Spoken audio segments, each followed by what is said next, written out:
metroga yaqin bir xona, uni ustiga pastki etajdan uy qidirgan yurtdoshlarimiz uchun bugun biz sizlar bilan Chilonzor tuman 6-kvartalda joylashgan bir xona Yevro ta'mirdan chiqqan uyimizni birgalikda ko'rib chiqamiz. Ushbu ko'rib turganlaringiz uyimizning asosiy xonasi, o'zini shkaf, spalni, televizor, konditsioner, barcha kerakli mebel va texnikalar bilan jihozlangan ushbu uyimiz. Bu yerda esa glavniy eshikdan kirib kelish, bu yerda sanuzlimiz umumiy birgalikda joylashtirilgan, ko'rib turganlaringdek.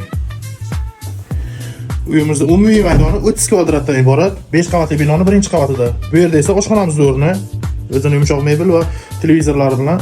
Oshxonamiz esa balkon qismiga ko'chirilgan. 1,5 uch balkonimizda ko'rib turganingizda barcha mebel va texnikalar bilan jihozlangan. Aytib o'tganimdek, uyimiz 5 qavatli binoning birinchi qavatida joylashgani sababli orqa tomonda ham eshiklar va ko'rib turganlaringdek.